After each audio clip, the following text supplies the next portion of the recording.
자, 이제 노동운동을 볼게요. 이거 바꾸요. 사회주의 운동. 자, 여기는 간략하게 이제 얘기할게요. 중요한 거거든요. 그래서 이제 사회학 개론에 보면 자세히 설명되는데, 여기에서는 중요한 것들만 좀 짚고만 넘어갈게요. 프랑스 사회주의 운동에서 좀 보면, 그 샤프레법이 있죠. 이 샤프레법은 이제 국민의회 때 노동조합 결성 금지를 목적으로 해서 만든 법인데, 이게 이제 그 노동자들, 노동자 조합을 못 만들도록 이제 하는 법이에요. 그래서 이제, 나폴레옹 시대 때 잠깐 간헐정책에 의해서 이제 거의 상관했다가 상공화국 때 들어와서 이제 공식적 폐지하게 되죠. 그래서 이 샤프레법이 폐지되면서 이제 노동조합이 공식화되기 시작해요. 그래갖고 이제 BT와 이제 노동총동맹이 형성되는데, BT와 노동총동맹은 어떤 기관이냐면 우리처럼 한국노총이나 민주노총 같은 상급단체입니다. 이런 것들이 결성이 되고요. 그 다음에 80년대 들어와서 센트칼리즘이 등장하는데, 센트칼리즘이 뭐냐? 자, 정치협정은 의회를 불신하고 노동중심의 파업 같은 직접 행동을 통해서 총파업을 도출하고 자본주의 체제를 파괴시키려는 그런 목적이거든요. 그러니까 무정부의 영향을 받았다고요. 그래서 그 대표적인 것이 1910년대에 철도 노조의 대규모 파업 같은 것들인데, 자, 근데 이제 센티칼리즘은 그 철도 노조 대규모 파업 실패 이후에 시민 정신이 약화돼요. 예. 그 다음에 90년대 들어서 이제 계층주의자가 나타나고, 그러다가 이제 그 일부 사회주의 세력들이 이제 의회에 진출하면서 이제 센티칼리즘은 구분이 된다. 여기 좀 기억을 해주시면 되고요. 그 외에 1910년대는 의회 연회에서 통합사회당이 결성된다. 그래갖고 지금도 이제 좌파 계열 중에 이런 계급정당들이 있어요. 그런데 프랑스의 그 사회주의 그 정당들은 분열돼 있어. 독일하고 좀 달라요. 그래서 프랑스의 좌파 계열들은 분열돼 있다는 거. 자, 그러면 그 세미칼리즘이 예전에 한번 시험문제 나왔기 때문에 한번 읽고 넘어갈게요. 1456페이지 한번 볼까요?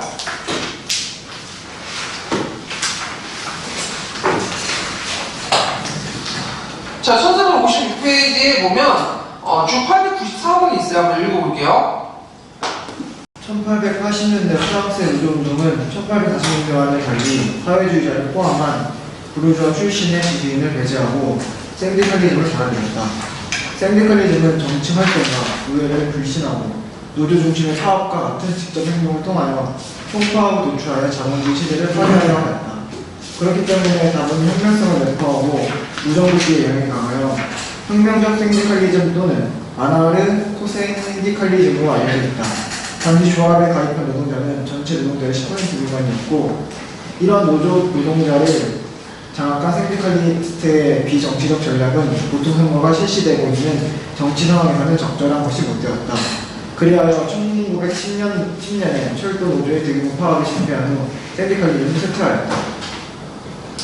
자, 그 영국의 노동운동을 볼게요. 영국은 이제 초창기 때 결사금지법을 내세워서 합법적인 노동운동이 불가능했었죠. 그때 이제 너다이트 운동이 일어나고 그랬는데, 그렇지만 이제 그 합법적인 운동을 인정하면서 전국적인 이제 협동주의에 입각한 노동조합 운동이 일어나기 시작해요. 근데 영국 같은 경우에 특징이 뭐냐면 마르크스주의의 영향을 받긴 했지만 영국 특유의 또 사회주의 흐름이 있어요. 그래서 이제 뭐 오웨인이라든지 이런 사람들이 이제 협동주의 운동도 있었고, 그다음 디거스 아시죠? 네, 디거스.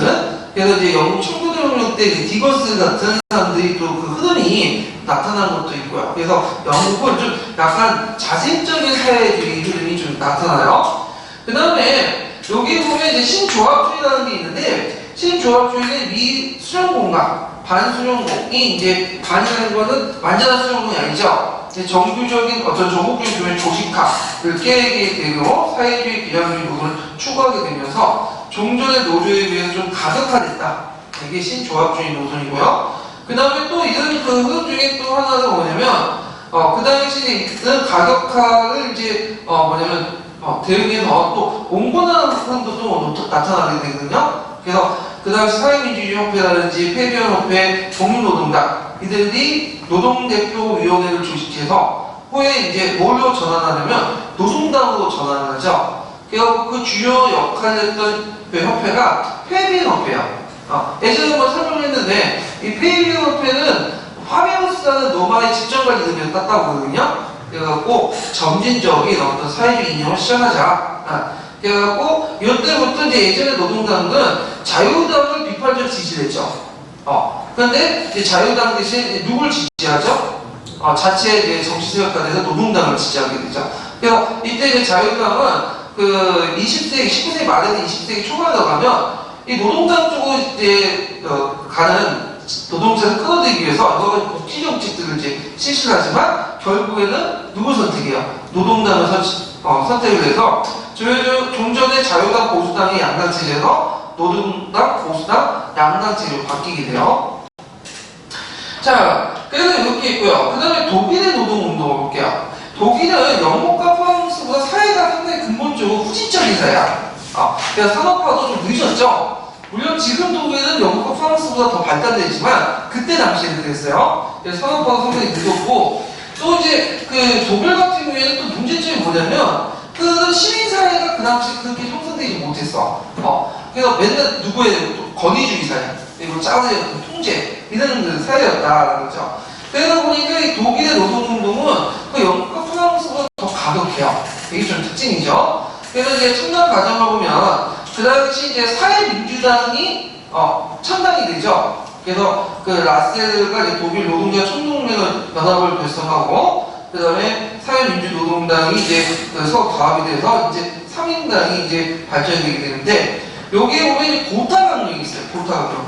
이 고타강령은 뭐냐면 마르크스주의하고 라셀을 전축을 한 건데 일종의 마르크스주의보다 오히려 여러 가지 의견을 받아들였지만 좀 계량주의적인 특징이 있어요. 마르크스의 주의의 계량주의 특징이 뭐냐면 계급투쟁보다는 어떤 제도권 안에서 뭐냐면 사회주의를 실현하겠다. 그래갖고 이제 그걸 본 그 마르크스가 열받아가지고 쓴 책이 유명한 책이 있죠. 고타강령에 비판하는 책이 있거든요. 이 고타강령은 그 독일 사회민주당이 뭘 반영하냐면 수정주의 경향을 반영하고 있죠. 그래서 이제 마르크스 이념을 받아들이지만 원칙대로 받아들이지 않고 현실에 적응하는 수정주의적인 어떤 경향을 받아들이고 있다는 좀 기억을 해주시면 돼요. 자, 그 다음에 이제 그 노동자들은 아까 이제 그 3인당을 지지해서 반사회주의법 아래에서도 뭐냐면 그 의회에 진출만 허용했기 때문에 계속 이제 노동자들은 반사회주의법 아래에서도 3인당을 지지를 해줬다. 그리고 3인당을 지지할 때 주력은 이때는 반사회주의법 아래에서는 3인당 자체를 지지한 게 아니라는 3인당을 백그라운드가 뭘 지지한 거죠? 그 무소속의 개인을 지지해 준 거야. 근데 실질적으로는 그 3인당을 지지해 주는 거죠. 그래서 이런 내용들. 자, 그 다음에 에더부트 강령인데, 에더부트 강령은 아까 이제 그 뭐냐면 고타 강령의 반반 때문에 또 나온 거예요.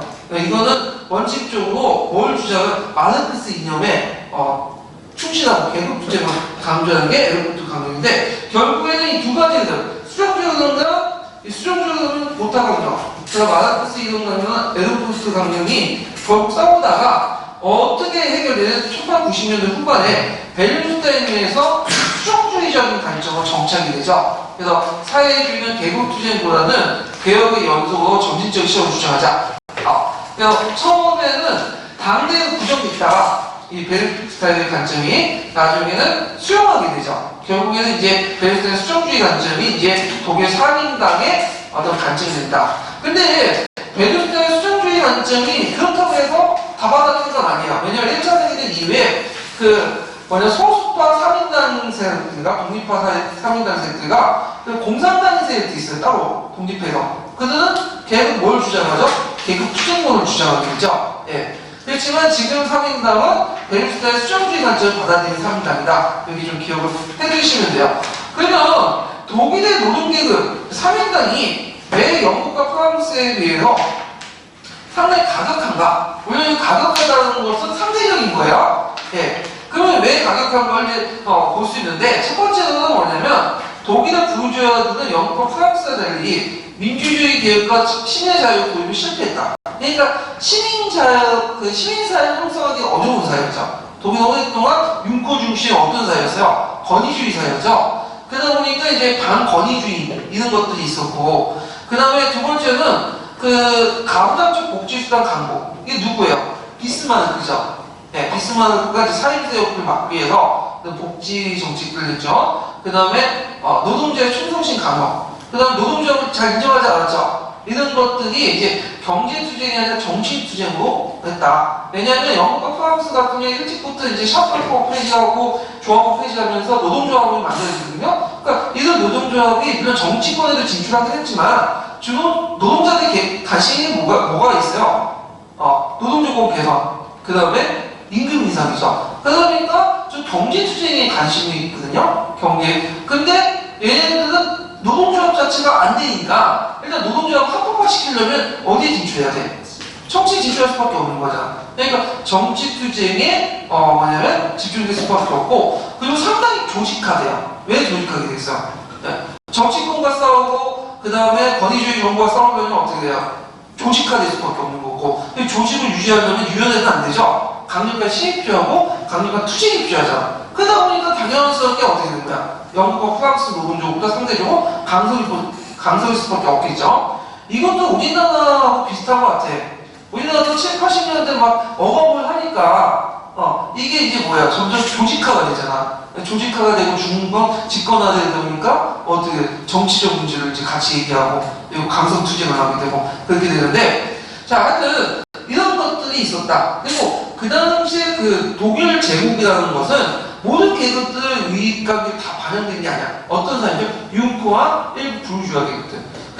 그러니까 그 마르크스가 뭐라고 얘기했어요? 정치 경제 서문에서 유명한 말이 있죠. 그 공산당 서문에서 공산당에서 그 국가라는 것은 부르주아의 집행위원회에 불과하다. 이것은 어디 상황을 반영하냐면 독일 상황을 적절히 반영한 것이죠. 예.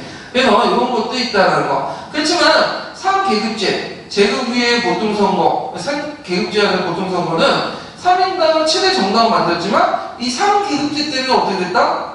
제1당이 됐지만 권력을 장악하지 못해요. 예. 이런 내용들 좀 기억을 해두시면 되고요. 참고로 반사회 율법은 누가 폐지시켰을까요? 비엔 2세가 폐지시켰죠?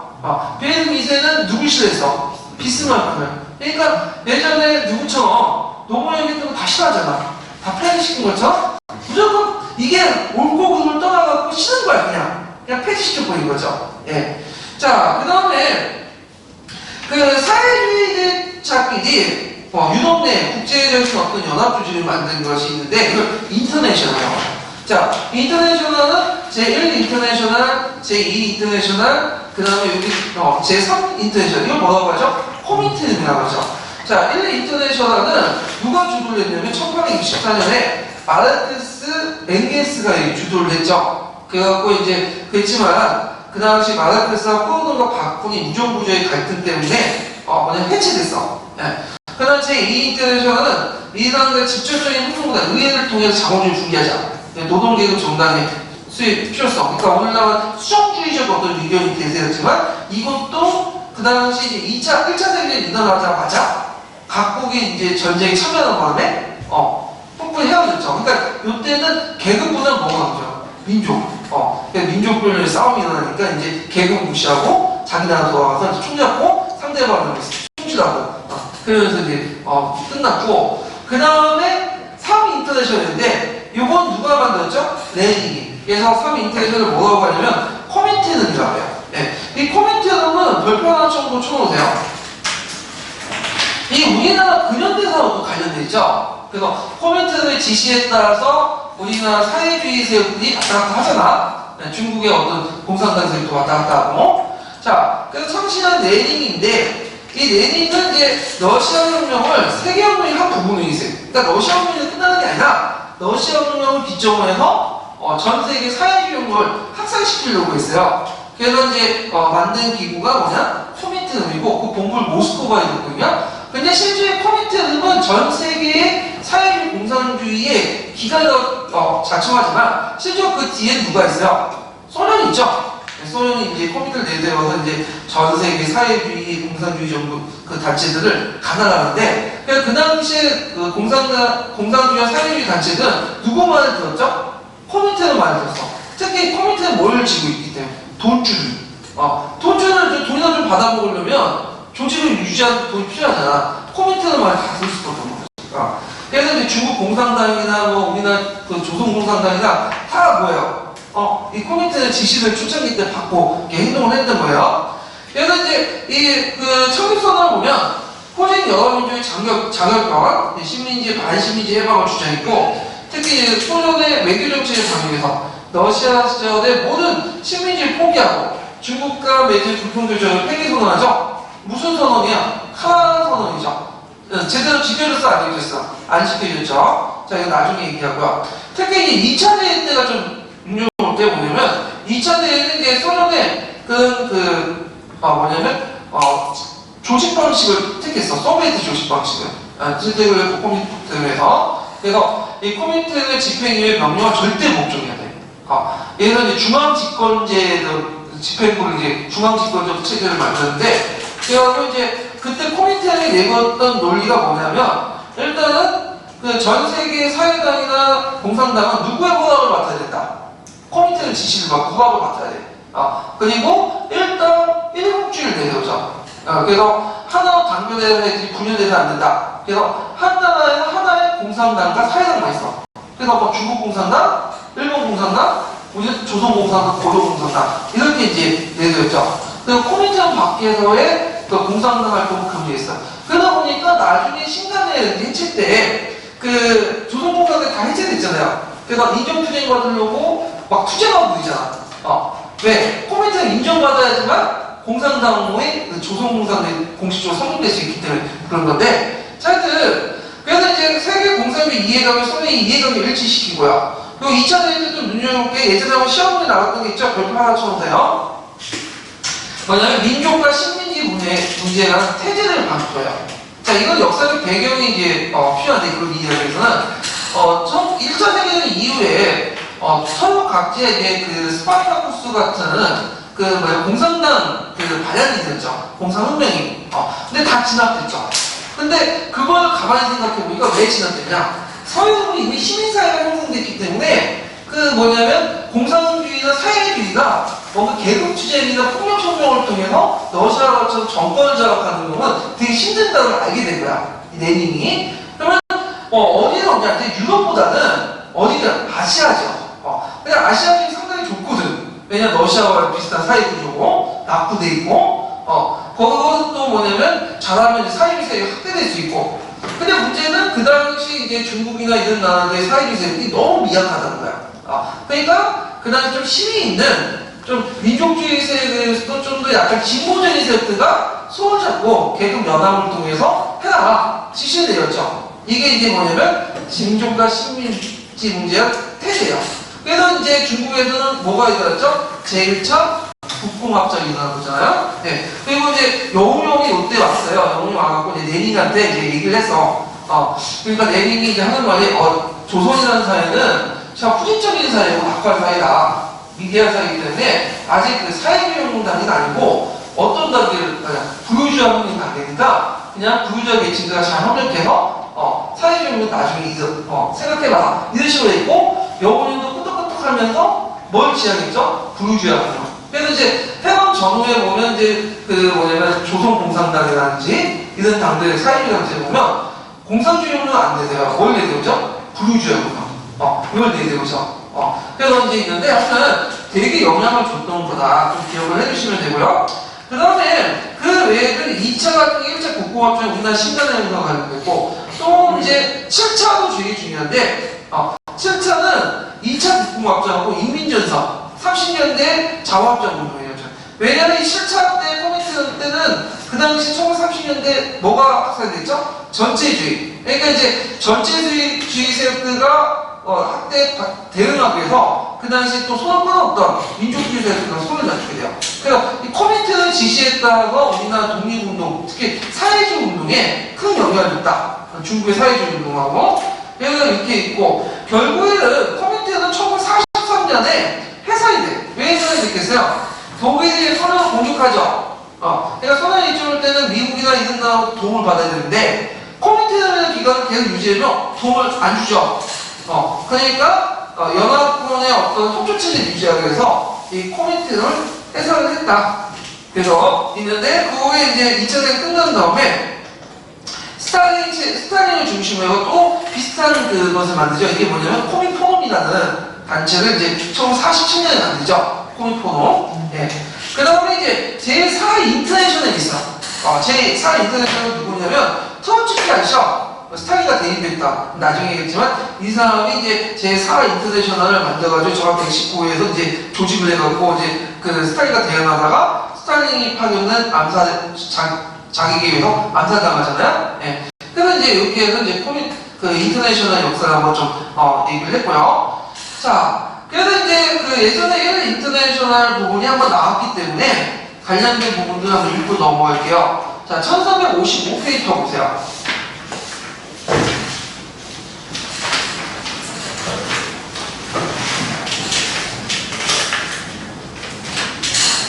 자, 1355페이지에 보면 거기에 좀 내용이 많은데 다 읽기는 좀 그렇고 취업 배경만 좀 보고 넘어갈게요. 정식 명칭부터 해가지고 그 뭐냐면 제1 인터내셔널 출연했다. 여기까지만 읽고 넘어갈게요. 네. 정식 명칭은 국제노동자협회. 1864년 9월 28일에 런던에서 창설. 그 지도적 중심 인물은 마르크스였다. 이 시대는 자본주의가 발전 확립된 것과 함께 노동자 계급이 증가하고 착취와 억압 중에서 생활과 발전을 위해 투쟁하는 노동자 조직이 각지에 생겨나 자본과 노동의 대립이 명확해진 시대였다. 그와 동시에 사회주의에 대한 관심이 고조되고 사회 병역의 요구가 거세어져 각종의 사회주의 이론이나 집단이 출현하는 한편 마르크스와 엥겔스의 과학적 사회주의 이론이 사람들 마음을 사로잡고 있던 시대였다. 이러한 노동운동, 사회주의 운동의 발전기에 유럽과 북아메리카에 걸친 노동자 계급 최초의 국제적 대중 조직으로서 제1 인터내셔널이 출현하였다.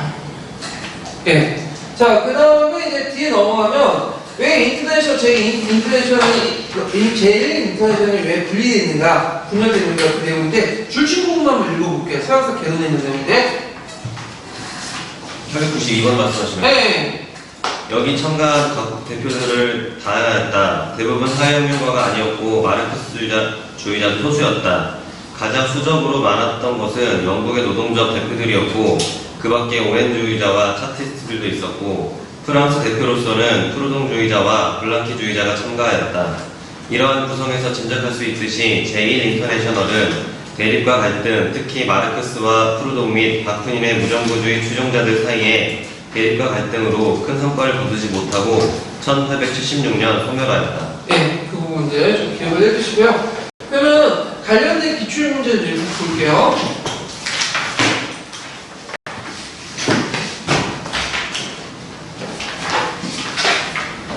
6번 문제 볼까요? 6번 문제?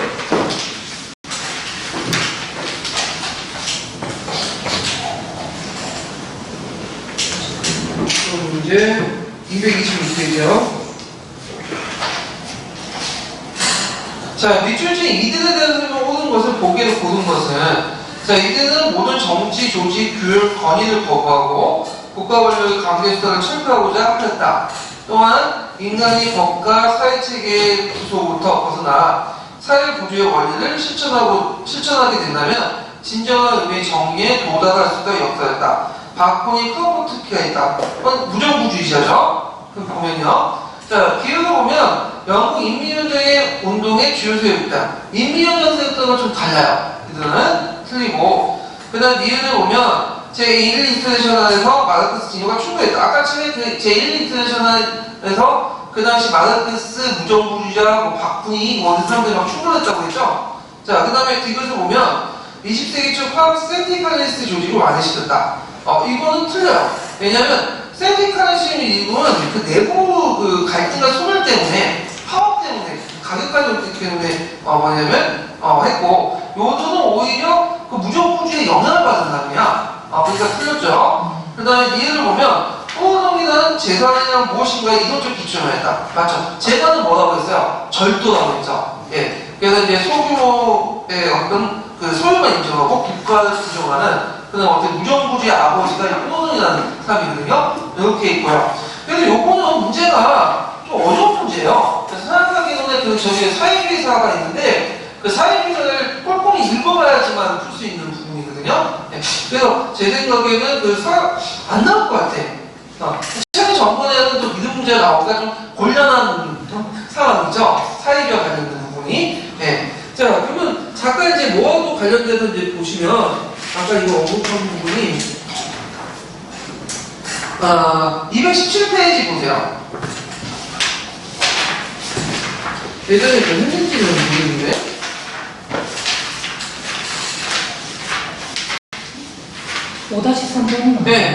네. 5-3번. 자, 거기 보면 이제 새로운 노동자 계급이 등장했다. 노동자에게 족쇄말고는 잃을 것이 없으면 당연하다. 자, 요걸 요구한 문서가 뭐죠? 유명한? 네. 공산당 선언이죠. 공산당 선언. 네. 그래서 이 공산당 선언은 되게 유명하죠. 그래서 이게 마르크스 엥겔스가 1847년에 최초의 사회주의 운동단체인 공산주의자 동맹을 결성할 때 이때 공산당 선언이라는 걸 발표해요. 그래서 이제 1948년 독일어로 처음에 발표된 후에 수많은 언어로 번역이 되는데 이 내용을 보면 이제 마르크스는 프랑스 혁명가 그 뒤를 반란에도 불구하고 그 당시 이제 모순된 것을 지적을 하고 자본주의 모순점을 지적하고 그래서 프랑스의 자유, 평등, 박해, 민주주의를 다 비판해요. 그리고 오히려 이것은 민중주의라는 것이 아니라 부르주아의 국가다 이렇게 비판을 하고 프롤레타리아는 의식적으로 혁명에 가장 참여해서 자신의 노력으로 역사를 진보시킬 수 있으며 이들이 1848년 협력, 2월혁명의 가장의 일부였다. 2월혁명 이렇게 주장하죠. 그리고 이 사람이 마지막으로 어떻게 됐냐면 그 모든 노동자의 강한 국제적 연대가 이런 것을 호소하면서 만국의 노동자를 단결해라. 당신들은 당신들의 쇠사슬 외에는 잃을 것이 하나도 없으며 얻을 것은 세계 전체이다. 아주 유명한 말을 하죠. 네. 그러니까 너희들이 계기면 계기수록 잃을 거 없고 오히려 얻을 거만 있다. 이런 것들을 요구했었던 것이 공산당 선언인데 제 공산당 선언을 언제 한번 읽어보려고 시도했냐면 그 중학교 3학년 때 그 교보문고에서 이제 공산당 선언 펴놓고 우리가 독일어를 모르니까 이제 번역본을 읽으려고 했는데 무슨 말인지 하나도 모르겠더라고. 그래서 포기했어요. 그냥 자본론도 한번 읽어보려고 했는데 너무 어려워가지고 그래서 자본론을 제대로 지금 읽는 분들은 제대로 없을 것 같아요. 예.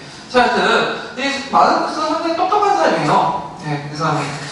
그래서 근데 똑똑한 사람도 되게 사회주의자 빠지신다고. 이게 좀 이상한 우리나라도 그렇지만 어디가 좀 있는 사람은 사회주의자로 이렇게 빠져가고 끝말이 안 좋죠. 되게 네. 인생 말아먹고 네. 집안까지 말아먹고 있는데 자 그래서 이렇게는 이제 끝났죠. 네. 자 그러면 현대사 넘어갈게요. 현대사.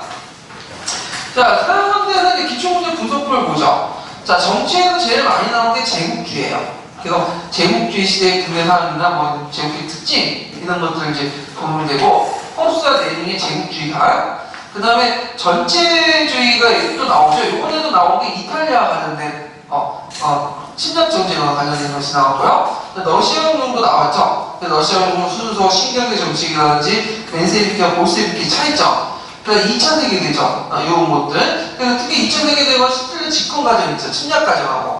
그래서 되게 그 문제 내는 분들이 무소리니하고 히틀러를 너무 좋아하는 것 같아요. 특히 히틀러 부분에서 많이 되더라고요. 그래서 히틀러를 좀 공부를 해주시는 것도 좋을 거예요. 히틀러는 상당히 좀 4차원적이지만 좀 많이 보면 생각할 거를 많이 제공해 주는 분이야. 그래서 존재감이 팍팍 들잖아요, 이 사람. 욕을 하지만 그 사람 또 추앙하는 사람도 되게 추앙하고 존재감이 되게 있는 사람인데 그다음 1차 세계대전인데 1차 세계대전도 얘기가 두 번 나왔어요. 그래서 2차 세계, 1차 세계 그 가정들 있죠. 전쟁사 관련된 부분들. 이런 것도 좀 파악해주시는 것도 좋을 것 같아요. 그래서 저도 전쟁사를 되게 좋아하거든요. 그래갖고 전쟁사를 좋아하는데 그래서 이제 그 EBS라든지 예전에 시스토리 채널이 있어요. 지금은 망했지만. 네. 그래갖고 예전에 그 망해도 그 파일이 남아있거든요. 공유 파일, 공유 사이트에서 파일이 있는데 다운받아갖고 전쟁사를 심심할 때 봐. 큰 도움이 되더라고요. 그래서 전쟁의 발전 과정과 어떤 전략 전술? 좀 얘기해 드릴게요. 제가 전문가는 아니지만 좀 얘기를 해드리고 나중에 강의할 때. 자, 그 다음에 고르바초프 개혁 있죠? 그래서 후르시초프와 고르바초프의 그 내용들 나왔으니까 좀 기억을 해주시고, 쿠바 사태도 나왔고, 그러니까 미국의 대통령 정책도 좀 나와요. 그래서 미국의 대통령 닉슨, 캐나다, 케네디, 트루먼 이런 사람들 이제 좀 기억을 해주시고, 예전에 동반 정책 나왔죠? 네, 하슈테인 정책과 관련된 거, 에디오피아도 요번에 시험 문제 나왔던 거죠. 예. 그래서 이제 나중에 이제 보겠지만 에디오피아 할 때 그 아프리카의 그 저항의 역사도 같이 봐야 돼. 에디오피아가 어떻게 해서 이탈리아 누렸는지도 또 봐야 되거든요. 예. 서로 연결돼서 나올 수가 있으니까. 예. 요거는 교과서에서 좀 볼게요. 교과서에 보면 기타가 보면 되게 자세히 나왔어요. 특히 이제 남미사라든지 아프리카사 이런 것들인데, 제가 남미사를 예전에 교과서에서 그냥 안 읽고 넘어갈 것 같은데, 나중에 이제 좀 미국하고 관련됐을 때 한번 더 보고 넘어갈게요. 남미사 부분을. 자, 그 다음에 경제는 대공황인데, 대공황은 나오기 좀 힘들 것 같아요. 이거는 예전에 공사 기출문제 관련돼서 나왔던 거예요. 하여튼 나중에 한번 살펴보기도 하고, 그 다음에 이제 사상적 무정부주의, 아까 지금 했죠? 그래서 이렇게 이제 봤다. 그 다음에 정치적으로 이제 현대사 넘어가면, 자, 이렇게 있고, 이거는 이제 기출문제 분석부가, 요거는, 이거 좀 잘못된 건, 서양현대사 기출문제 분석부가 아니라 수능기출문제예요. 수능. 자, 근데 제국주의를 밑에, 제국주의.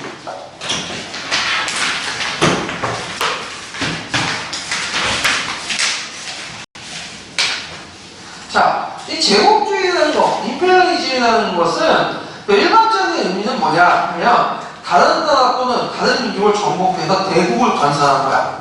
그래서 이 제국주의 정책은 꼭 19세기만 있었던 건 아니고요. 예전부터 있었어. 로마가 제국주의 정책을 펼쳤잖아요. 다른 나라 지배하고. 근데 보통 우리가 이제 제국주의 할 때 보면 역사상 제국주의 얘기할 때는 19세기 중후반에 유럽에서 실시한 제국주의를 갖고요. 이 제국주의를 뭐라고 하냐면 역사에서 고전적 제국주의라고 하거든요. 그래서 이제 고전적 제국주의에 한정돼갖고 좀 얘기를 할게요. 자, 이 고전적 제국주의, 그러니까 19세기 때 중후반 때 일어난 고전적 제국주의를 보는 관점이 두 가지가 있어. 별표 하나 정도 쳐놓으세요. 예전에 네모로 나왔던 거죠.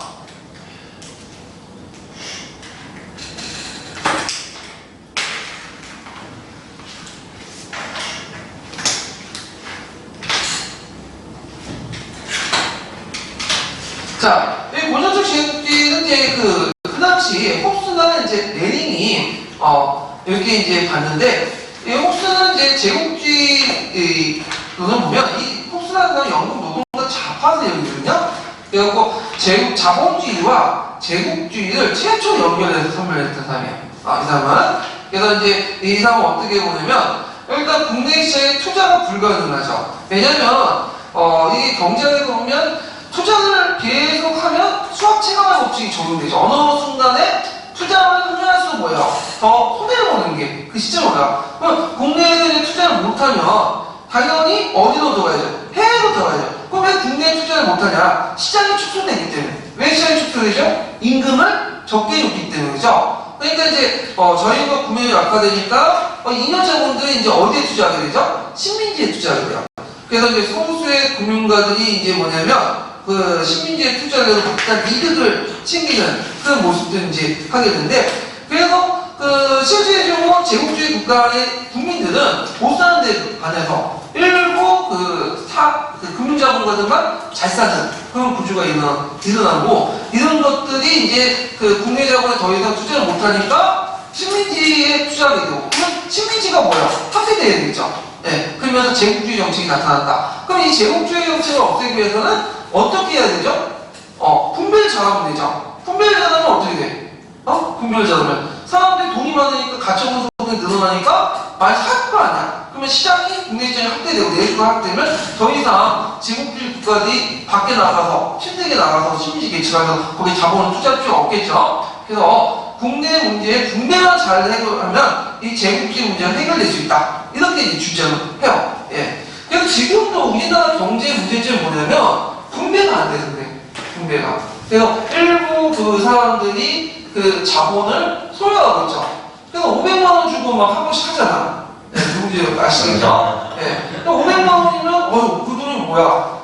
두세 명 정도는 먹고 살 수 있는 돈인데 한 번에 그 대여금의 여자들 불러놓고 나눠주면서 한 번 하는데 그런 돈을 많이 썼다는 우리 식으로 보면 상식적으로 말도 안 되는 돈인데 자, 하여튼 이런 분배 문제를 해결하면 자연스럽게 제국주의 정책들은 해결될 수 있다. 근데 레닌 같은 경우에는 다르게 봐요. 레닌은 폭수의 일을 좀 비판적으로 계승을 하면서 그 당시 러시아 사회주의를 또 정당화시키는데 이 사람이 이제 제국주의론이라는 책을 썼어요. 그래서 제국주의 정책은 자본주의 최고 단계다. 그래서 이제 이걸 마르크스 이론과 이제 연합했는데 요걸 이제 이 사람은 어떻게 이제 설명을 하냐면 자, 생산과 자본의 집중이 일어나게 되고 은행자본과 산업자본이 융합되면서 이제 그들이 국내 더 이상 자본을 투자할 데가 없으니까 어떻게든 식민지에 투자하게 되고 식민지 확보를 위해서 서로 싸우게 된다. 그래서 결국에는 이들이 싸우는 과정에서 자멸할 거다. 그리고 이 과정에 그 자본주의의 그 약한 틀, 약한 고리 어디에서 혁명이 일어날 수밖에 없다? 러시아에서 혁명이 일어날 수밖에 없다 하면서 러시아 혁명을 뭐냐면 정당화시켜주는 그런 이론으로서 이제 제국주의론을 제시를 하죠. 그래서 그 죽어가는 자본주의의 마지막 단계가 어디다? 제국주의고 결국에는 자본주의 내재적 모순에서 필연적 산물이고 그리고 이것은 제국주의 국가간에 지네들이 치고받고 싸우면서 서로 자멸하면서 없어질 거다. 이게 이런 식으로 주장한 것이 그 레닌의 제국주의 관점이죠. 그러니까 두 가지 관점이 있다는 것만 좀 기억을 해주시면 되고 레닌의 제국주의론이 정확하게는 그 미래까지 예측할 수 없어. 근데 정확하게 그 예언할 수는 없었지만 예측은 한 거야. 그래서 레닌이 정확히 봤어. 마르크스와 레닌이 이 경제를 보는 그 관점이 되게 정확해요. 근데 얘네들 문제점은 대안제시나 그 다음에 정확히 미래를 예측할 수 없는 그런 건데 요 레닌의 제국주의론 관점이 그 제국주의 형상을 설명하는데 많이 이용이 되거든요. 요거는 내 뒤에 좀 더 얘기할게요. 예. 자, 그럼 제국주의라는 그 정책들이 왜 일어났는가? 그것을 보는데 이 제국주의 정책은 그 당시에 어디와 연결된 경제정책하고 연결돼 있어요. 예. 그래서 이제 그 경제정책은 일단은 과학기술이 발달이 되고 경제적 비약이 일어나면서 이제 잉여자본 형성되는 독점자본이 형성되면서 기업의 어떤 은행의 지배 형태가 일어나면서 독점자본, 금융자본이 일어나게 되고요. 그 다음에 2차 산업혁명, 그래서 전력이나 석유, 동력을 사면서 이걸 뒷받침하게 되는데 특히 이제 아시아 지역이나 아프리카 지역에 많은 그 식민지에 건설했던 게 뭐냐면 2차 산업혁명에 필요한 텅스텐이나 고무나 석유나 이런 것들이 유럽 지역에는 별로 없어. 어느 지역에 있죠? 아시아, 아프리카. 그러니까 예전에 안 갔던 지역까지도 막 내지까지 찾아가지고 했던 것도 이런 자원들을 확보하기 위한 거죠. 그리고 이제 교통수단의 발달 이런 것도 제국주의를 가속화시켰다. 그러면 제국주의의 특징을 이제 좀 설명할게요. 이 특징 발표 2개 줘도요.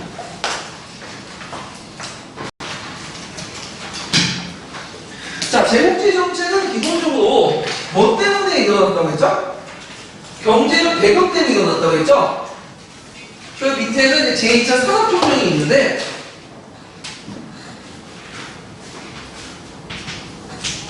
첫 번째는 이제 경제적 혁명 때문에 첫 번째 2차 산업혁명. 자, 2차 산업혁명은 아까 설명한 것처럼 그 동력으로서 전기나 그 다음에 석유를 사용하고 그리고 이제 과학기술을 접목시켜서 대규모 이제 장치 사업들 자본 집약적인 사업들을 발전시켜. 그래서 예전에는 뭐 석유업 중심이었는데 이제 뭘로 발전되죠? 이제 그 조선업이나 그다음에 중화공업이나 그래서 자본을 많이 투자하는 그런 사업으로 발전하게 되죠. 그걸 중심 국가가 어떤 나라냐? 후발 자본주의 국가의 독일하고 좀 앞서 있지만 미국 이런 나라들. 그래서 영국은 이제 한 발을 가고 한물 가고 독일과 미국을 중심으로 해서 이런 이제 중화공이나 이런 그 대규모 사업들이 이제 형성이 되기 시작하는데 문제는 2차 산업혁명은 자본이 많이 투자를 하는 거야. 자본 집약적인 어떤 사업들이야. 집약. 그러면 요 자본들을 거대 자본은 되게 커요. 자본이. 그러면 종전에 금융기관이 2개가 있어요. 소매금융하고 그 다음에 투자은행.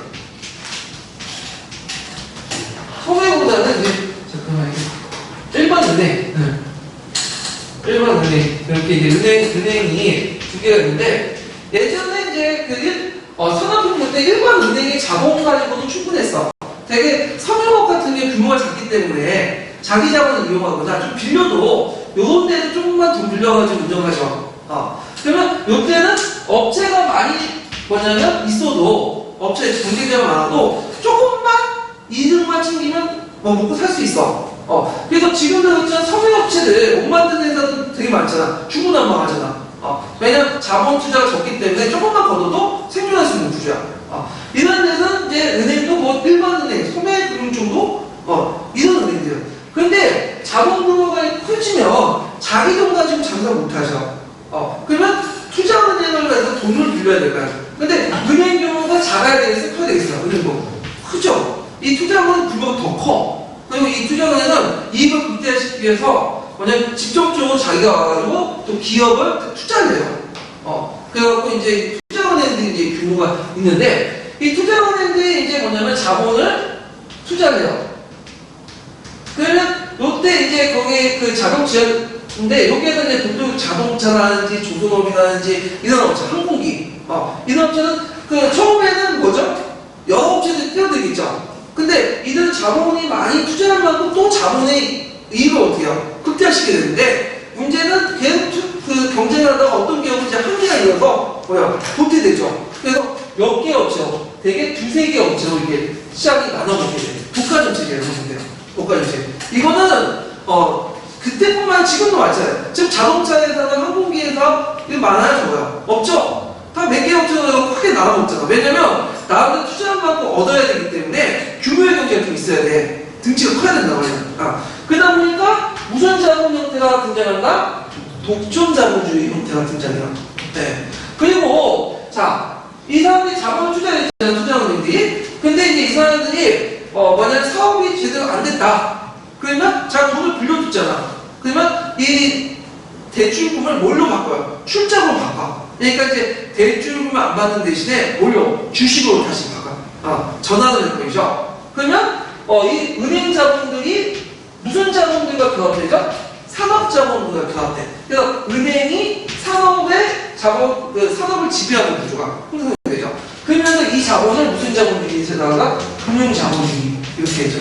그래서 독점 자본주의와 금융 자본주의가 서로 결합이 되는 거죠. 이해되시겠죠? 그래서 그 당시에는 독가 정치가 많았어. 미국이라든지 독일이라든지 이런 나라, 특히 미국 같은 트러스트 같은 독점 기업 있죠. 그래서 이 트러스트는 되게 철강업이나 철도업을 중심해서 형성된 금융 자본들이 여러 업체를 지배하는 거야. 그래서 하도 많다 보니까 이제 독점 국가지배가 너무 심하니까 미국에서 반트러스트법을 만드잖아. 그래서 시장 지배력이 50% 이상일 때는 미 연방정부가 간섭을 통제를 하는 거죠. 그래서 예전에 마이크로소프트에서 그것 때문에 이제 곤욕을 겪었는데, 하여튼, 그 다음에 독일 같은 경우는 콜체르단이 있어, 콜체르단이 독일 같은 경우는 이제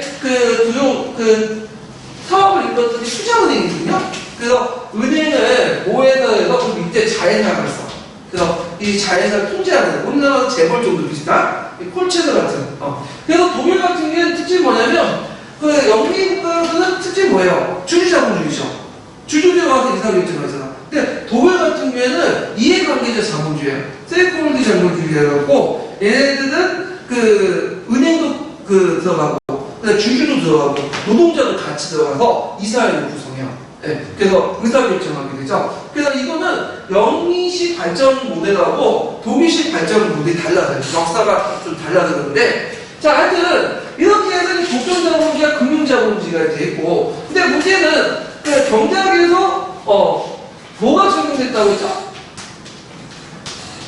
한계 수학 최강의 법칙이 적용됐다고 했죠? 국내 시장에서 더 투자하려도 더 이상 투자할 수가 없어. 네. 왜냐면 투자할 수 있는 손해를 보게 되니까. 특히 구매력이 약해. 왜냐면 노동자를 지어 짜니까. 그리고 공황이 일어나요. 그거에 따라서. 그래서 생산을 많이 하는데, 가입 생산을 하는데, 노동자들이 구매력이 없는 거야. 그래서 공황이 일어나고. 그러면 분배를 잘 해줘야 되는데, 지금 자본가도 그렇지만, 이거 우리 뭐 나눠줘요? 안 나눠줘? 그짓할 때만 나눠주는데, 그래서 얘네들은 자본의 자본 남아도는 잉여 자본들을 투자할 때가 있어야 되겠죠? 어디가 투자해? 식민지. 그러면서 잉여 자본들 식민지에 투자를 하게 돼. 그러면서 제국주의 정책들이 나타나게 된 거죠. 제국주의 정책들이. 네. 거기에다 이제 플러스된 것이 제2차 세계대전, 그러니까 제2차 산업혁명 때 필요한 금속 자본들. 그래서 석유라든지 텅스텐, 구리, 알루미늄 이런 그런 것들은 다 그 비유럽 지역에 있잖아요. 이런 것들이 식민지를 뭐냐면 더 개척하게 되죠. 물론 예전에는 식민지가 있었지만 예전에 식민지 원료 공급자가 무슨 역할이죠? 상품시장 역할이죠. 근데 이때 그 식민지는 뭐냐면 자본 투자지 역할을 했다. 그러면서 이제 외국인들이 그 제국주의 세계에 들어오면서 그냥 자본만 들어와요? 상품만 들어와요? 그게 아니죠. 뭐도 같이 들어오죠. 문화나 제도나 뭐 종교나 이런 것들이 같이 들어오죠. 그러면서 그 당시 뭐냐면 그 식민지 국가들의 어떤 그 정치 제도나 사회 제도 어떤 의식 구조를 변화를 시키죠. 그러면서 그걸 수용하는 부분도 있겠지만 또 식민지 국가들이 또 저항하는 것도 있죠. 식민지 내부의 반발도 불러일으키고요. 그 다음에 이제 또 문제는 이제 이들이 요걸 하면서 제국주의 정책을 하면서 자기를 뒷받침할 수 있는 뭐가 필요하죠? 이데올로기가 필요하죠. 네. 그래서 이제 나타난 게 민족주의인데, 요 민족주의는 무슨 민족주의? 통합적 민족주의, 침략적 민족주의고, 그리고 요게 민족주의에다가 양념을 칠한 게 뭐죠? 사회 진화론 이런 것들이 결합이 돼. 그러니까 정리해서 보면, 자, 첫 번째로 제국주의 특징이 2차 산업혁명을 통해서 그 다음에 뭐가 나왔다? 독점자본주의, 국민자본주의가 나타나고, 두 번째로는 잉여자본을 뭐냐면 필요해서 식민지에 투자를 하기 시작했다. 이게 두 번째 특징이죠. 그 다음에 세 번째로는 문화나 제도나 종교가 사회 제도나 문화나 이런 것들에서 식민지인들의 어떤 반발과 재평, 식민지사의 재평 이런 것들 불러일으켰고, 다섯 번째는 민족주의가 사람적 이데올로기가 되면서 이런 그 민족주의, 사회지도가 결합되면서 그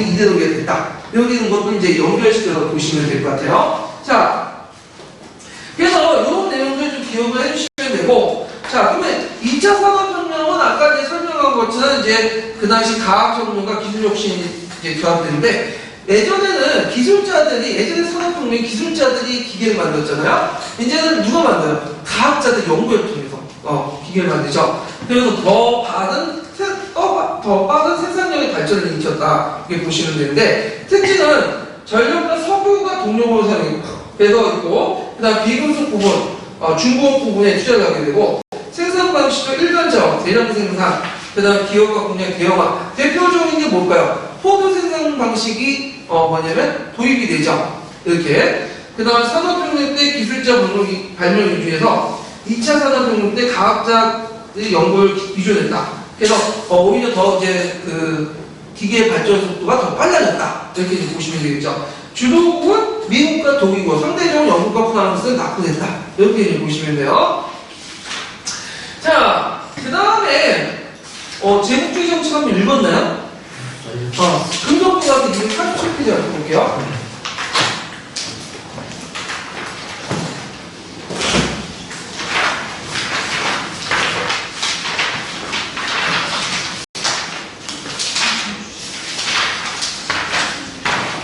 네.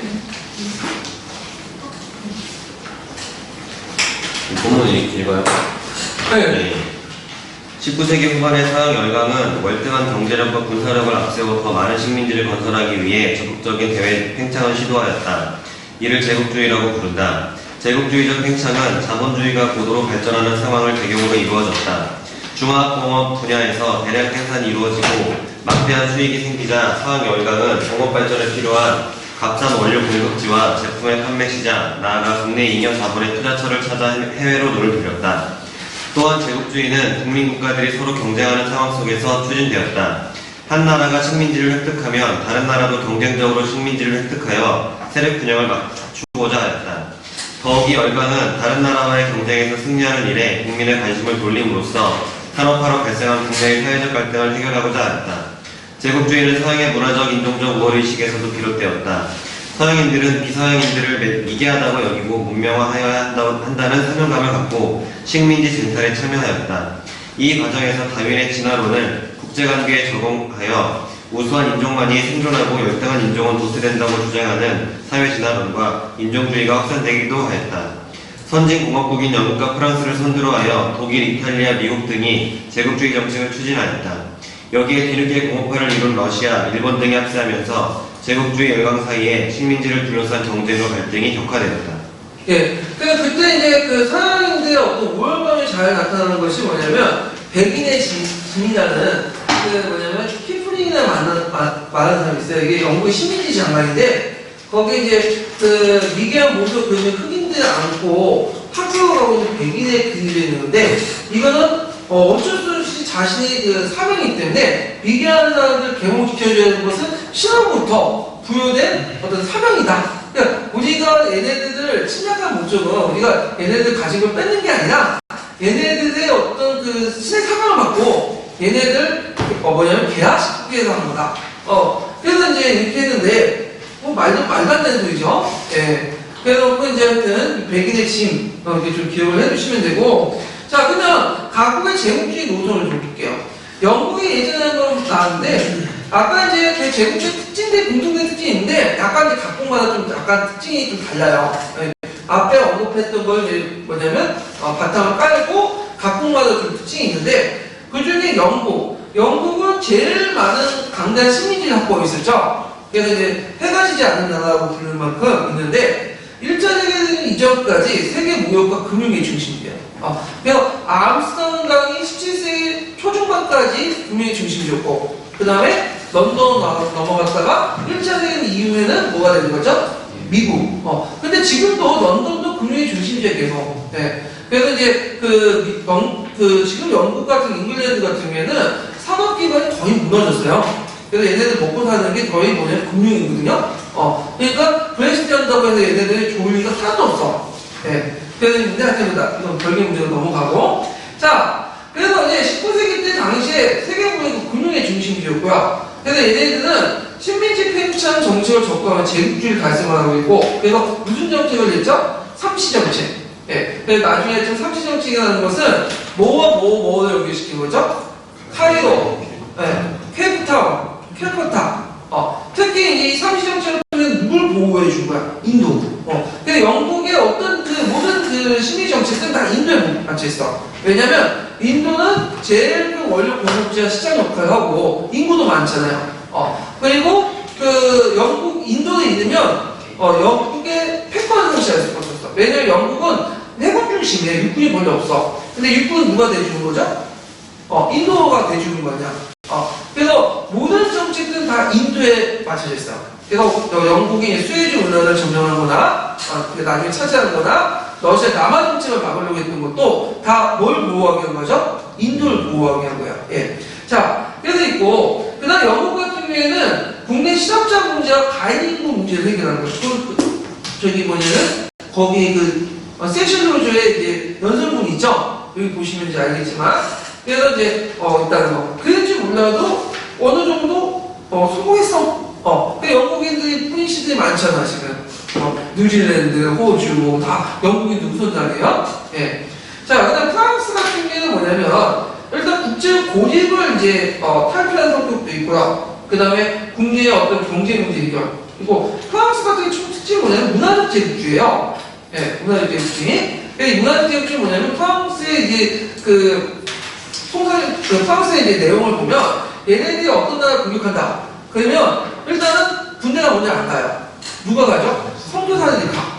그럼 선교사들은 우리가 나쁜 의도 간 건 아니야. 얘네는 좋은 의도도 갔겠죠. 하나님을 위해 복음사업을 하기 위해서 간 건데 선교사들이 가지고 온 정보를 듣고 누가 따라오죠? 자본가들이 따라와. 그래서 자본가들은 여기에서 뭐 이제 건물도 짓고 막 그러는데 그러면 얘네들 보고 이제 원주민들 반발이 있을 거 아니야? 그럼 티까티까 싸운 다음에 선교사들 몇 명 죽어. 그러면 얘네들 와서 종교의 자유나 아니면 사회자를 보호한다는 목적으로 다시 와서 프랑스 군대가 와가지고 진주하는 그런 형태죠. 그러다 보니까 중국이나 우리나라도 그러잖아요. 똑같은 형태로 카톨릭 그 신부들이 죽었다는 이유로 와가지고 뭐냐면 또 보복 차원에서 공격하고 누가 오댔어요? 자기들 오고. 예. 자, 그래갖고 이건 유다적 제국주의가 있다. 카톨릭 정파가 연결돼. 겉에는 그 뭐냐면 종교지만 실제로는 자본주의 이해관계가 깔려 있는 거죠. 자, 그 다음에 이제 아프리카 횡단 정책을 하죠. 그래갖고 어디에 연결시키려죠? 마다가스카르와 그 다음에 모로코 쪽으로 했고 횡단을 하려고 했는데 이게 뭐하고 걸쳐요? 영국의 종단 정책. 그 당시 그 카이로와 케이프타운을 연결해갖고 겹치죠. 그 나중에 설명에 무슨 사건이 터지죠? 활동 사건이 터지죠. 자, 그 다음에 미국은 그 제국주의 국가가 유사하지만 이 사람들 입장에서는 좀 약간 그 영토적 문제는 별로 관심이 없어요. 미국은. 그래갖고 얘네는 주로 이제 자본 진출 관련된 상품 시장 역할? 이런 것들에 관심이 있다. 네. 그런데 왜냐면 그 미국 입장에서 영토 정황이 그렇게 중요한 게 아니죠. 빵이 넓죠. 미국은. 예. 그래서 그런지 몰라도 그 아시아 국가에서는 미국을 되게 좋아했어. 상대적으로 왜? 영토적 야영이 없다. 그래갖고 이제 중국이나 이제 일본이나 우리나라 조선이나 미국을 상당히 좋게 보는 이유도 그런 이유 중에 하나인데. 자, 그 다음에 러시아는 남아 정책의 어떤 것을 추진했다. 이렇게 이제 보시면 되겠죠. 자, 근데 여기서 이제 좀 볼 게 뭐냐면 이제 그 식민지 지배 방식의 차이점을 좀 볼게요. 이게 예전에 독일 안 하고 넘어가죠. 독일 안 하고 넘어가죠? 한국이 없었어요. 독일 같은 경우에는 또 경제적 배경은 전기, 강산, 화학, 기계 같은 생산의 독보적 위치, 그러니까 원료 확보 목적이죠. 그래서 제2차 산업혁명 결과 원료 확보 목적이 있었고요. 그 다음에 정책적으로 이제 제국주의 정책, 비에른 2세 있죠? 비에른 2세는 비스마르크와 달리 비스마르크는 그 제국주의 정책을 할 때 다른 선진 제국주의 국가에 들어가지 않는 부분, 이해관계가 없는 부분에 들어갔거든요. 그런데 비에른 2세는 영국과 프랑스가 이미 기득권을 가지고 있는 곳에 가다가 어떻게 충돌하게 돼요. 하여튼 이런 것들. 그래서 이걸 통해서 제국주의 정치가 그 패권장 이런 목적이 있었다. 그러니까 각국마다 약간의 좀 특징이 있지만 기본적으로는 아까 말한 그 공통된 특징들은 다 공유하고 있다. 이렇게 좀 기억을 해주시면 되겠죠. 자, 그러면 그 식민지 지배 방식 차이점을 좀 볼게요. 예전에 공동출판사에서 나왔던 건데.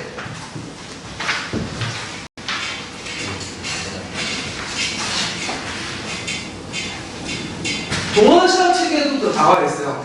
동아시아. 자, 먼저 영국을 볼게요. 영국. 영국은 그 뭐냐면 되게 신사의 나라라고 이제 알려져 있죠. 예. 그래서 영국을 좀 신사적으로 통치했어. 그래서 이 원주민 중에 협력자를 양성해요. 그러니까 우리식으로 따면 친일파를 양성하죠. 예. 그래갖고 이제 이들에게 식민지 통치를 위임을 해. 위임. 간접 통치하는데 대표적인 나라가 어떤 나라예요? 인도 같은 나라, 인도는. 인도 국민이나 이런 것들 양성해갖고 이들에게 상당한 행정권이나 이런 것들을 해주죠. 그래서 이제 좀 합리적으로 이제 통치했던 나라고, 그 다음 프랑스 같은 경우에는 프랑스 동화 정책이야. 그러니까 자기의 어떤 종교라든지 그 다음에 언어, 그 다음 문화 이런 것들 원주민에 강요를 해요. 그래서 동화 정책을 유지했다. 네. 이렇게 이제 있고요. 그 다음에 미국은 미국은 식민지가 별로 없었죠. 식민지가 별로 없고 되게 이제 그 자국의 영토 이렇게 희망을 해요. 그러니까 식민지가 별로 없고 식민지가 있는 나라도 조금 있었잖아요. 감이나 그런데 다 자국 영토의 범위 안에 있거든요. 그래서 그 나라도 지금 보면 감이라든지 뭐 푸에르토리코 같은 나라들 보면 어떻게 돼요? 다 그 미국의 준주잖아. 정식주는 아니고 일정 행정구역으로 편입을 시켜버리지. 이런 식으로 통치를 하는 방식이고요. 자, 일본은 우리나라 관련돼 있죠. 일본은 제일 악질적이죠. 세계사를 동아시아 사회에서 되게 강조하는데 차별과 동아야. 한편으로 차별하면서 한편으로 동아를 줘요. 근데 이게 말이 돼야 안 돼요. 차별하면 동아가 돼야 안 돼요. 안 되죠. 그래서 이제 이런 정책들이 좀 그렇고, 그 다음에 그 5번을 보면 벨기에 방식인데 벨기에 보면 복지 정책을 해. 얘네들은. 복리 후생 정책을 해갖고 잘 뭐냐면 아울러갖고 자기 표 만들어.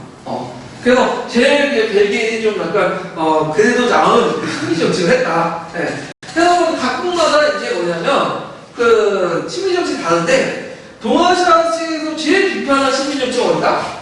1번이죠. 쪽발이들이 이제 통치하는 방법을 잘 몰라. 그냥 무조건 무력으로 막 신호로 통치하려고 하니까 반발이 많을 수밖에 없겠죠. 자, 그래서 이렇게 통치 방법이 좀 각국이 다르다. 이렇게 좀 기억을 해주시면 돼요. 자, 그러면 이제 그 관련된 제국주의 정책 관련된 부분을 한번 기출문제에다 풀어볼게요.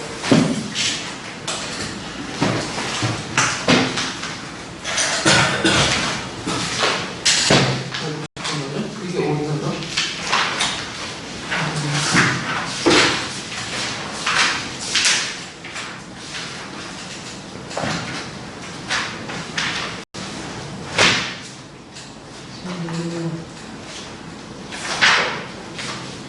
자, 2번을 볼게요, 2번. 자, 다음 것을 읽고 미준신 제국주의 발생 배경을 약수하고 2번에 들어갈 만한 쓰시오 있는데, 자, 배경은 이제 아까 독점자본주의와 금융자본주의 형성, 그 다음 잉여자본의 추출을 통해서 해외 식민지 투자, 그 다음에 신념적 민족주의 이런 것들 좀 쓰시면 되겠죠. 그 제2차 산업혁명 이런 것들을 이제 쓰시면 되고요. 그 다음에 2번이 들어가면 뭐 다국적 개혁이거든요. 근데 요거는 그 예전 공동사회 기출과 관련돼서 나왔기 때문에 그 역사과 문제가 아니고요. 그 다음 3번을 보면 다음은 어떤 영국 정치가의 영설문 중에 일부다. 그러니까 이 그대에 나타난 영국 대외정책 경제 배경을 두 가지 쓰시오. 자, 이거는 영국의 식민지 그 장관이었던 세션 루즈라는 사람이 이제 말하는 건데, 그 내용을 보면 인도를 되게 중요시했죠. 그래서 나중에 이제 이집트를 보고 만들면서 수에즈 운하를 차지하잖아요. 수에즈 운하를 차지한 목적이 뭐예요? 영국이. 인도. 왜냐면 그 수에즈 운하가 없으면 아프리카까지 돌아와가지고 인도 가야 되잖아. 그럼 식민 통치 비용이 늘어나죠.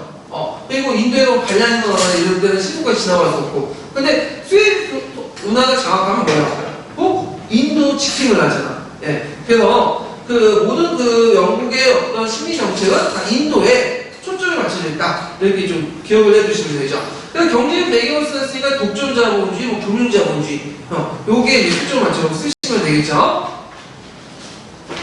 자, 그 다음에 또 내용 들어가 볼게요. 자, 열강의 세계 분할을 볼게요. 자, 이거 금성교과서 248페이지, 250페이지에 있는 내용을 한번 읽고 넘어갈게요.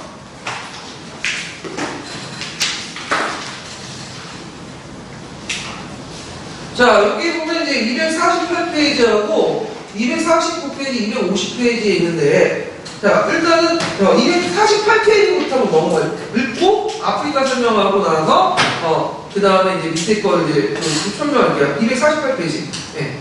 열강의 아프리카 분할.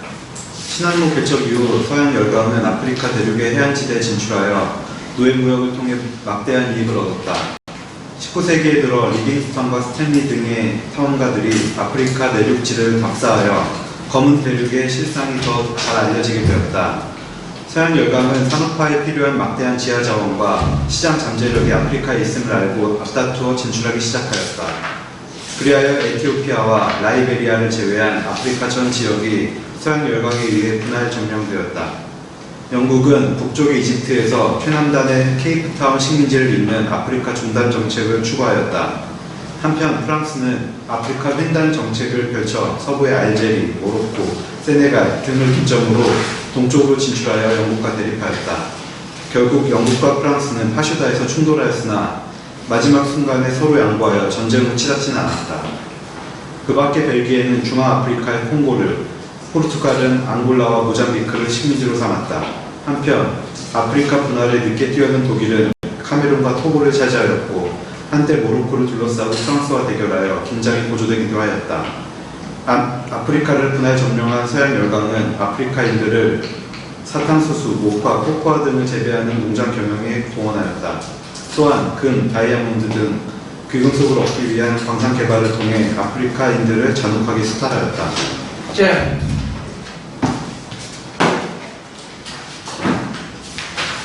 자, 아프리카 분할에 대해서 얘기해 볼게요.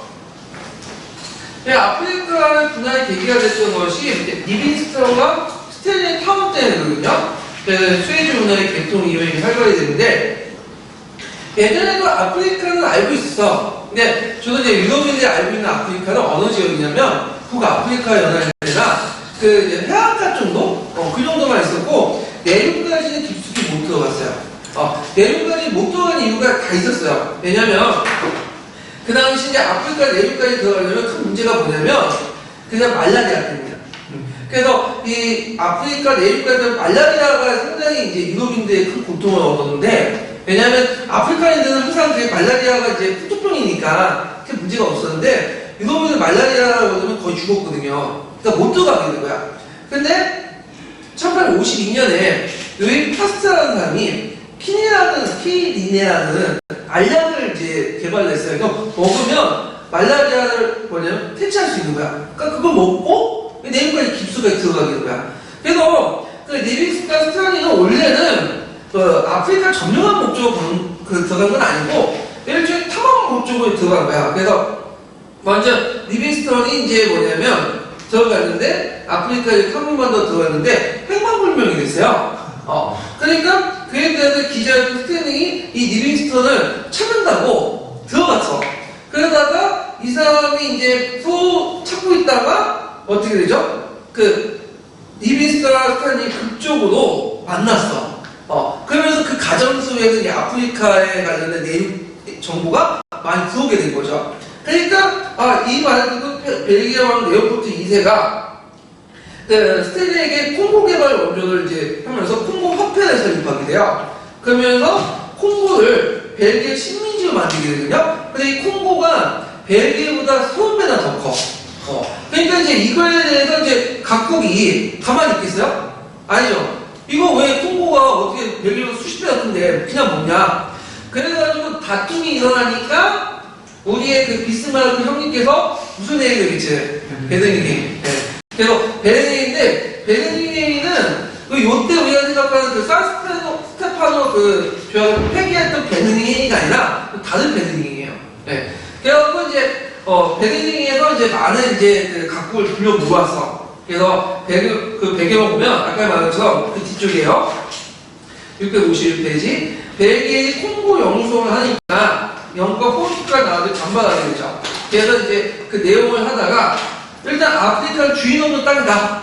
지네끼리 일방적으로 선포를 하고 일정한 지역을 점령하면 실제로 지배하는 국가가 선정권 갖는다. 그러니까 여기에 자기 깃발 꼽으면 그 주변에 있는 땅은 자기 땅이 된다는 거야. 그러니까 벨기에의 콩고 먹는 거는 당연한 거다. 그래가지고 이 벨기에에서 이것을 인정하게 돼요. 그리고 나서 유럽 열강제 아프리카 분할 분쟁이 가속화되거든요. 깃발만 꽂으면 되니까. 그래서 이 베르니의 결정 사항을 외워두세요. 배경하고 이게 가장 특정한 소식이 아니라 비상중에 나와요. 비상중으로 215페이지.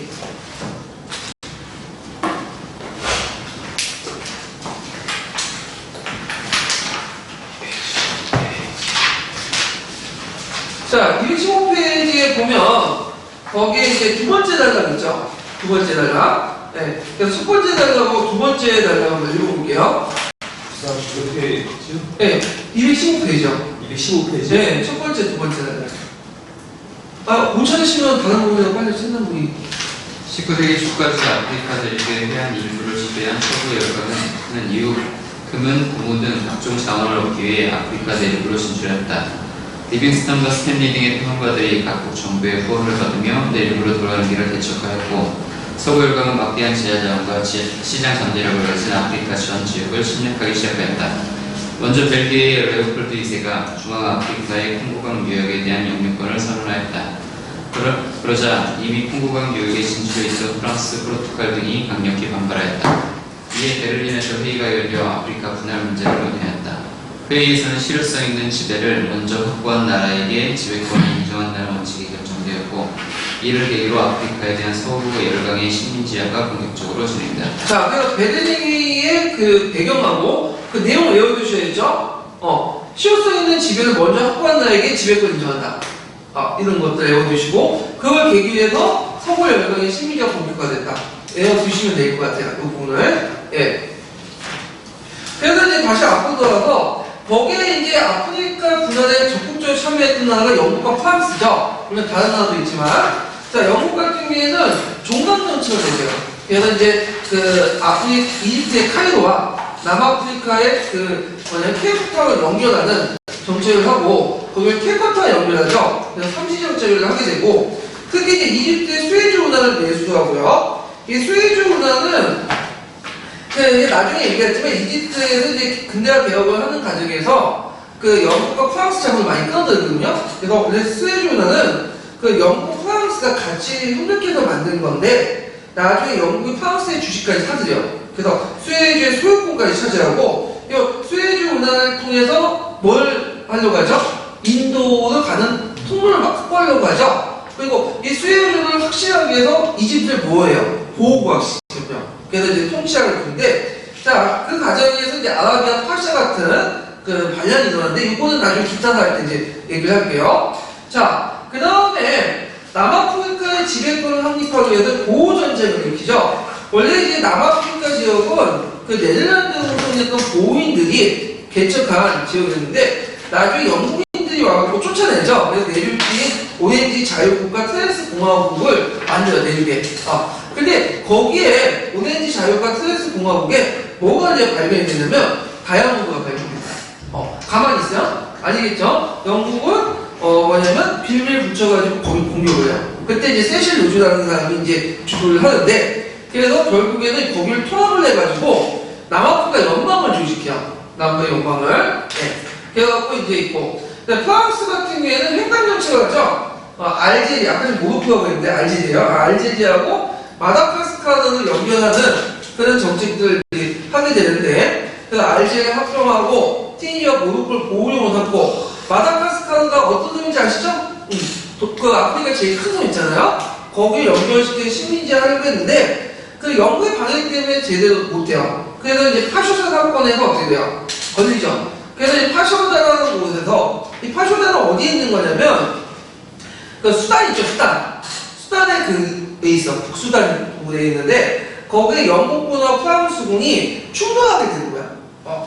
그런데 이제 이때 프랑스가 양보를 해요. 한번 물러나서 전쟁까지 가려고 하다가 양보를 해. 그래서 프랑스는 모로코를 갖고 영국이 이집트를 갖는다 우위를 인정하고 끝나게 되는데 왜 양보를 하냐면 그 당시 이제 비에르 2세의 독일이 막 강력해지니까 영국 프랑스가 서로 싸워서는 안 되겠다는 생각이 든 거야. 그래가지고 서로 협력하에 독일을 막기 위해서 양보를 하게 되죠. 프랑스의 양보 때문에 일단은 그 전쟁은 일어나지 않게 되죠. 근데 이제 세상에 공짜가 없다고 양보를 했으면 도와줘야 되겠죠. 영국이 나중에 요게 양보한 대가로 모로코 사건이 터질 때 누굴 지원해주죠? 영국은 프랑스를 지원해주죠. 예, 이렇게 빅딜이 형성되는 거죠. 자, 그 외에는 기타 외에는 독일 같은 경우에는 서남아시아, 서남아프리카, 카메론, 통고, 그 다음에 동부 아프리카인데 되게 비스마르크가 확보한 지역인데 이 지역은 이제 영국과 프랑스 같은 열강에 관심 없는 지역이야. 그런 지역들을 먹는 거야. 그러니까 비스마르크는 아프리카 식민지하는 과정에서 직접 충돌 안 해요. 맞아? 없는 데만 돌려서 그렇게 그러니까 충돌 피하기 위해서 이렇게 했던 거고 그 다음에 이탈리아는 에르트리아와 리비아인데 리비아는 어디에 있는지 아는데 에르트리아라는 곳이 좀 생소하실 거예요.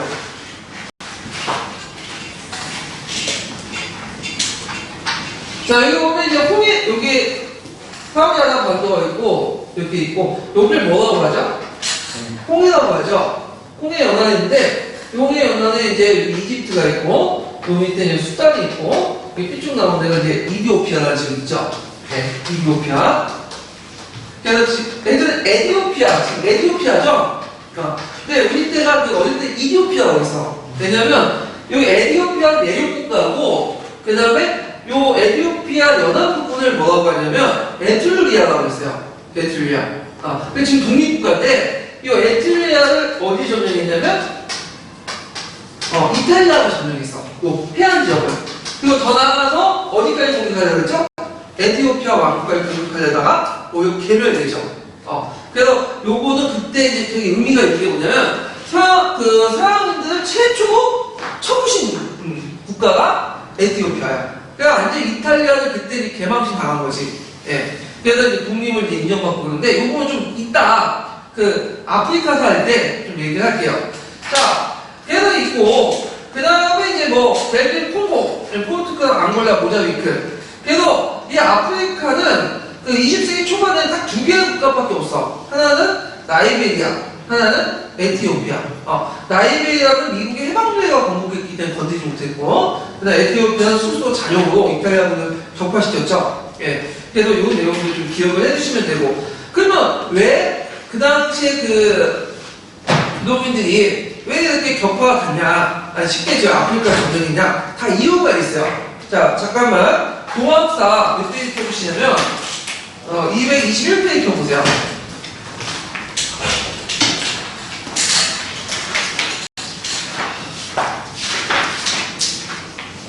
자, 거기에 제국주의 침략에 이용된 과학기술 있죠? 여기 보시면 자, 인류 발달에 이끈 이 과학기술은 때로는 부정적인 수단으로 이용되는데 일단 거기 보면 이제 키니네가 있어. 키니네 보이시죠? 그래서 아까 이제 아프리카 침략에 발표한 키니네인데 말라리아 때문에 보통 못 들어가죠. 근데 이 키니네를 통해서 말라리아가 겪게 되고 그 다음에 그 아프리카인들을 대량으로 살 수 있는 기관총 여기 스티븐 맥신 기관총이 있는데 여기가 완전 자동식 기관총이야. 그래서 이걸 통해서 아프리카인들 대량 확산했고요. 그래서 예전에 그 동학독립 운동할 때 동학교들도 이 기관총 때문에 많이 다녔어. 네. 그 다음에 그 밑에 이제 정신망 이런 것들이 있다는 거. 그래서 이제 개국주의 정책은 이제 뭐냐면 그 풍자한 그림 중에 하나가 뭐냐면 세실로주가 그 거의도 모사돼 있죠. 그리고 한쪽 반에는 카이로가 있고 또 한쪽 반에 뭐가 있죠? 케이프타운 있죠. 이거 두 개가 들고 있죠. 두 손 들고 있는 게 뭐야? 철신줄이야. 네. 그래서 침략의 수단을 사용했다. 이렇게 이제 보시면 되고요. 자, 그 다음에 아프리카 역사를 좀 보고 넘어갈게요. 아프리카 역사는 일단. 네. 자, 몇 페이지를 보시냐면 천재기록 279페이지를 일단 펴보세요.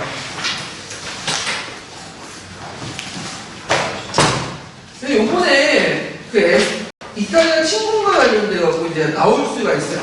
일단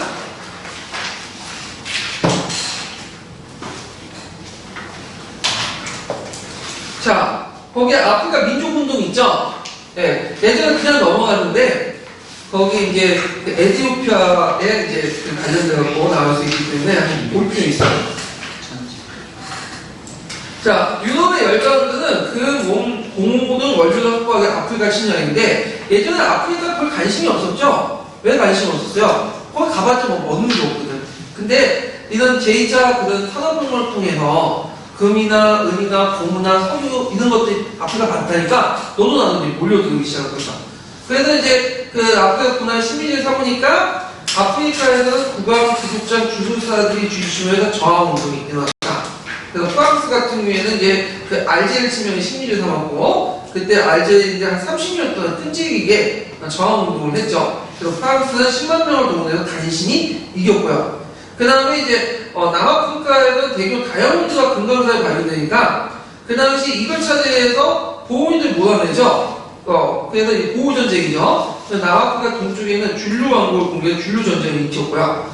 그 다음에 이때 이산드라 전투에서 줄루 왕국 병사들이 무게 열세에 불구하고 영국을 물리쳤지만 이어진 전투에서 줄루 왕국 패배해서 영국의 식민지가 됐고요. 자, 요게 이제 나왔죠. 에티오피아는 메네디크 2세가 군대 개혁을 했는데요. 군대를 양성하고 철도 부서해갖고 했는데 나중에 1895년에 그다음 이탈리아 침입을 받았지만 그 당시 유럽에 들어온 신식 무기도 무장한 에티오피아 병사들이 이걸 물리치죠. 이 전투가 무슨 전투일까요? 뒤에 잠깐 넘어가 보세요. 281페이지 아도와 전투요. 보이시죠? 네, 아도와 전투. 네, 외워두세요. 여기에 비주얼 갔는데 나올 수가 있어. 네. 그래갖고 1889년에 베네딕트 2세가 유럽에 무기를 들어왔고 유럽식 군사훈련을 시켜가지고 그 그걸 바탕으로 해서 에티오피아군이 아두아에서 2만 명의 이탈리아 침략군을 물리쳤어요. 예. 그래서 아두아 좀 들고 기억을 해주시면 될 것 같아요. 뒤에 넘어가면 이제 수단에서 근데 수단은 이집트와 영국 이중 지배를 받았는데 모하메드 아흐메드가 외국을 몰아내고 이제 새로운 평등세계를 내세우는 운동을 펼치게 되고요. 예. 그리고 영국과 전쟁을 벌였으나 진압했고, 그 다음에 독일은 이제 나미비아 지역을 이제 차지하고, 이때 이제 헤르트족이 이제 독일의 강제 정령과 이주를 위해서 자기 나라를 쫓겨났는데 그 과정에서 이제 뭐냐면 많은 소가 죽으면서 독일이 운영했던 농장, 공장, 강사의 값싸임을 받고 일을 하게 되고, 그래서 이제 이거에도 봉기가 일어났다. 그래서 헤르트족의 봉기 내용이 있고요. 그 다음에 독일은 또 탄자니아 지역을 점령한 식민지였고, 거기에서 이제 봉기가 또 일어났고, 마지 봉기가 일어났다. 이런 등등이 있는데, 여러 봉기들이 있는데, 시험 문제 나올 것은 이제 메네르크 2세의 이제 내용하고, 그 다음에 또 한 번 이긴 전투가 있죠. 물론 뒤에 좀 패배했지만, 이사드로와 전투 있죠. 이사드와나 전투. 그리고, 네, 이산드와나 전투. 네, 발음하기 좀 힘든데, 이산드와나 전투하고, 그 다음 뒤에 있는 아두아 전투. 좀 더 외워두세요. 이 정도. 그래서 뭐 뒷부분 원래 중요한 건 아니고요. 거기 아프리카 민족운동 첫 번째 있죠? 요것만 이제 보고 넘어갈게요. 279페이지. 한번 읽어볼게요. 그 다음, 아프리카의 민족운동. 유럽 열강은 금은 고무 등의 원료를 확보하기 위해 아프리카를 침략하였으며 아프리카를 분할하여 식민지로 삼았다. 이에 맞서 아프리카에서는 국왕, 부족장, 주술사 등이 중심이 되어 곳곳에서 저항운동이 일어났다. 프랑스는 북아프리카의 알제리를 침략하여 식민지를 삼았다. 이 알제리인들은 30여 년 동안 끈질기게 저항운동을 전개하였으며 프랑스는 10만 명의 군대를 동원하여 겨우 진압할 수 있었다. 19세기 중반 남아프리카에서 대규모 다이아몬드와 금광산이 발견되었다. 영국은 이를 차지하기 위해 네덜란드계의 후손인 보호인을 보내낸 후 남아프리카의 동쪽에 있는 줄루 왕국을 공격하였다. 이산들와나 전투에서 줄루 왕국 군사들은 무기의 열세에도 불구하고 영국군을 물리쳤다. 그러나 이어진 전투에서 줄루 왕국은 패배하여 결국 영국의 식민지가 되고 말았다. 19세기 후반 서양 열강 위협 속에서 에티오피아의 메넬리크 2세는 군대를 양성하고 철도를 부순하는 등의 근대적 개혁을 추진하였다. 1895년 에티오피아는 이탈리아의 침략을 받았지만 유럽에서 들여온 신식 무기로 무장한 에티오피아 병사들은 이를 물리쳤다. 네. 자, 그래서 이렇게 해서 이제 좀 봤고요. 한번 나중에 시간 있을 때 한번 봐주세요. 어렵게 내면 낼 수도 있어요, 이 부분에 대해서. 네. 자, 그 다음에, 뒤에 넘어가서 이제, 태평양 궤도의 분화 관련된 부분인데, 요거 좀 쉬었다 할게요. 예. 네.